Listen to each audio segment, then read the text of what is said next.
Sunday School teacher, I'm glad that you have joined us for our time of preparation and study. Hope you've got your outline and you're following along, making notes, getting ready to teach your Sunday School class for this coming Sunday, March 18th. We are still in 1 Corinthians. We're going to be there for several more weeks. The title of this lesson is Keeping Commitments.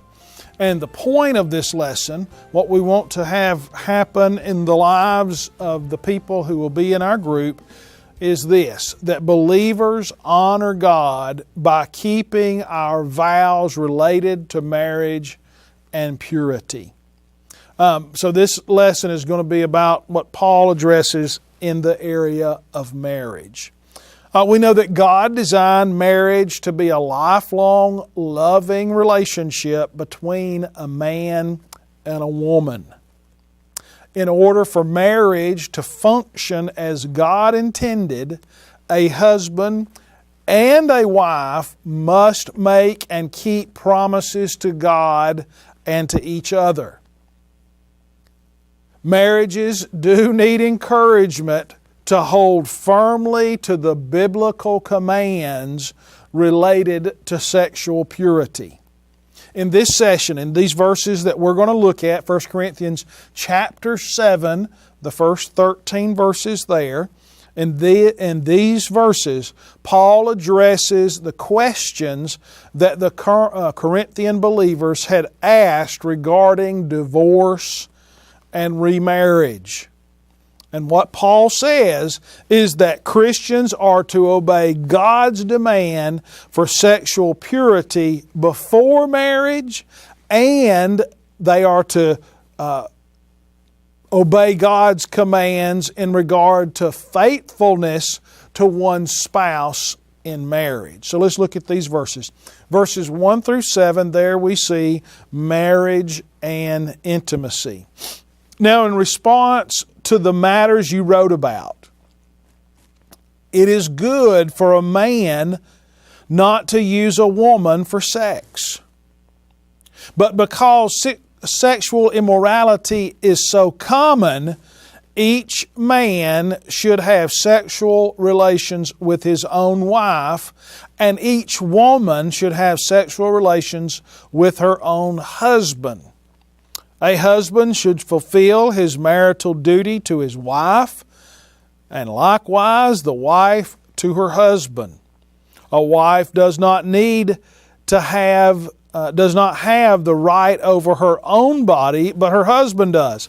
In the same way, a husband does not have the right over his own body, but his wife does. Do not deprive one another, except when you agree for a time to devote yourselves to prayer. Then come together again, otherwise Satan may tempt you because of your lack of self-control. I say this as a conscience, not as a command. Or I say this as a concession, not as a command. I wish that all were as I am. But each has his own gift from God. One person has this gift, another has that. And here Paul is speaking about marriage and intimacy. Paul is responding to their question that had resulted from his first, now lost, letter. The letter that we have, 1 Corinthians, is really 2 Corinthians, and the book that we have that is 2 Corinthians is actually 4 Corinthians. There were two other letters, one before 1 Corinthians that was lost, and then there was one that was in between 1 and 2 Corinthians that were lost. And so he had written a letter, and they had written a letter back, and the question that they had was in regard to marriage and to sex and divorce.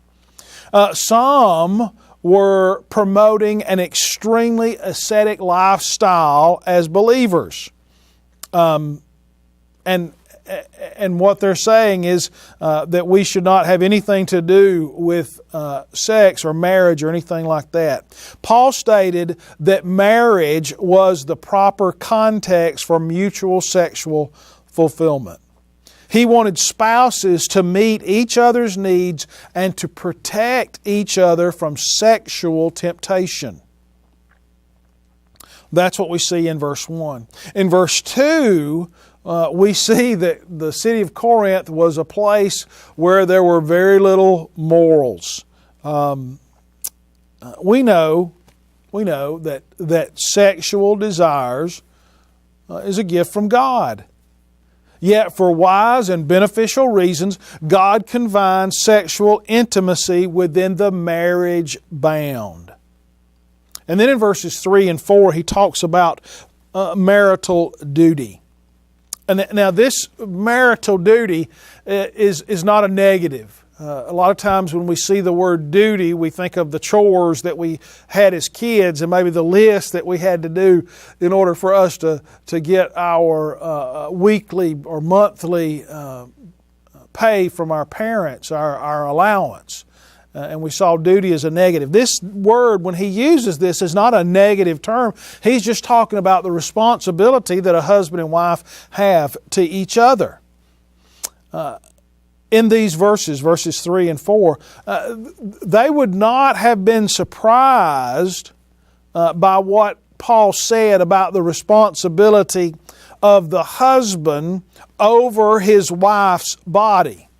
Now, that was culturally understood and accepted that the man was superior and that he controlled his woman, and everything that he wanted or needed, she was to supply. What they would have been stunned at was Paul saying not only the husband over the wife, but also the wife is over the husband's body. In other words, one can't control the other. They have to mutually work together and meet each other's need.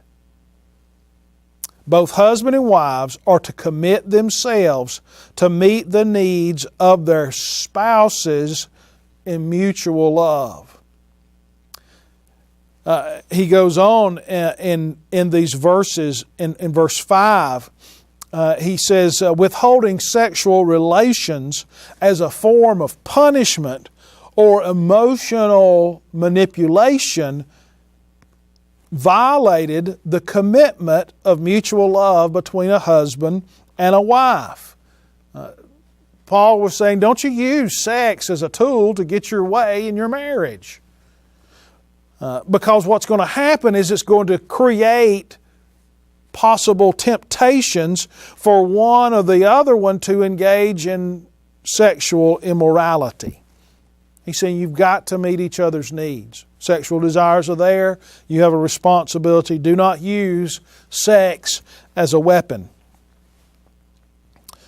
And then in verses 6 and 7, Paul declared up front that his own practice of celibacy should be taken as not as a directive to believers. This is not a thing that he said, hey, the best way and the way to do it best is not to be married, to be celibate. That's not what he said.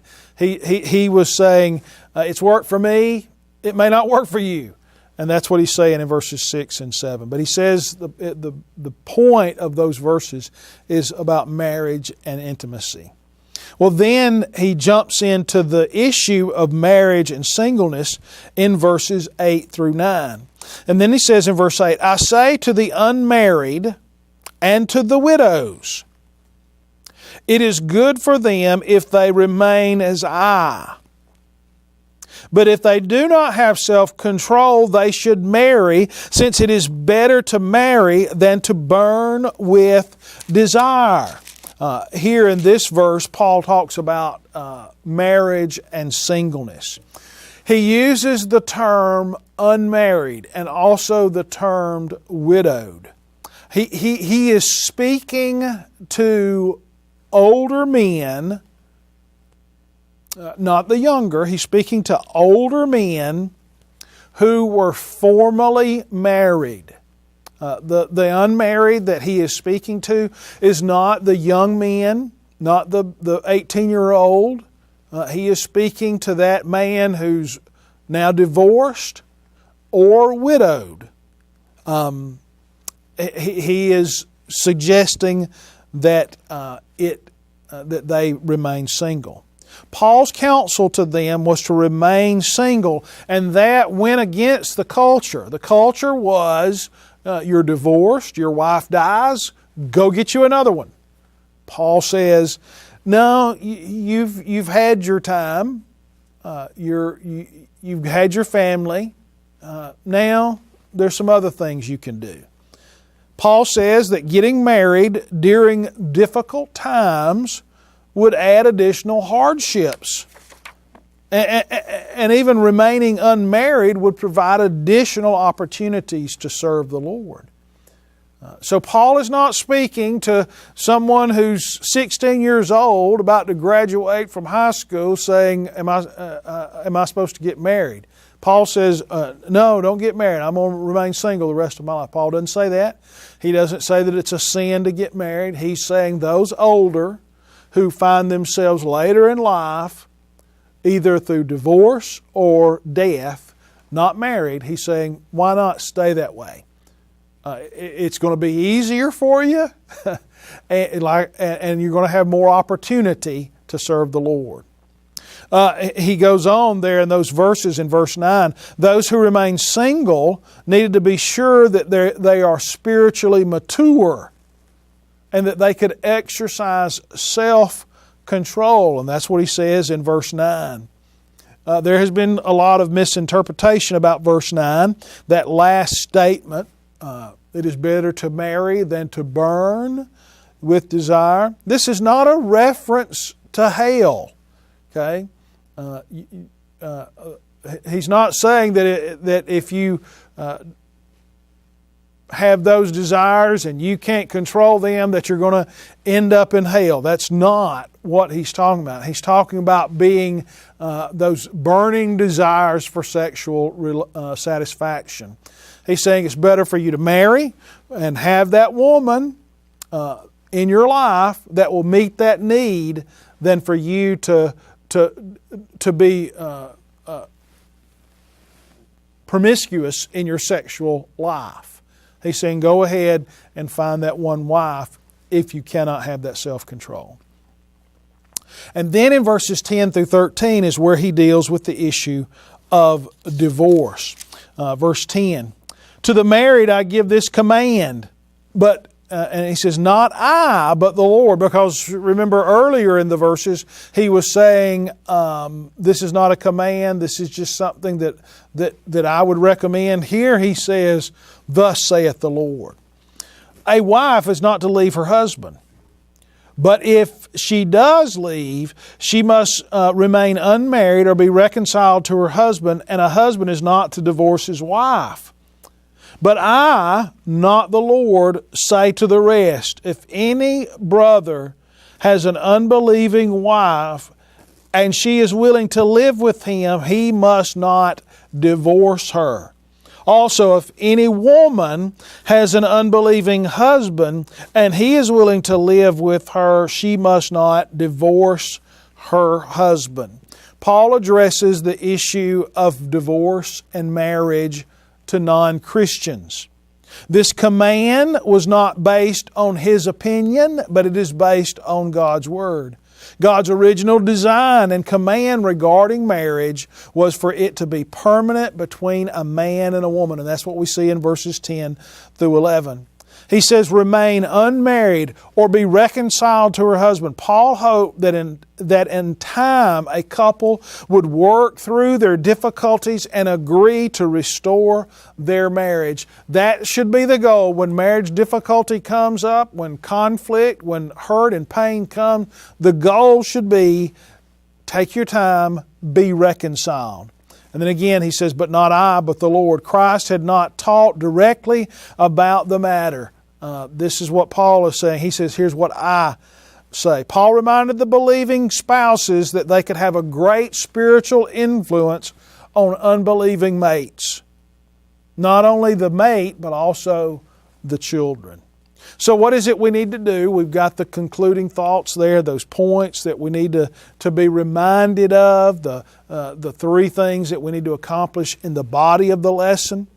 But what is it we can do to create some interest? Well, the question that I've got there is they come in, ask them to think about when they were getting married. What's the best advice you got before you got married?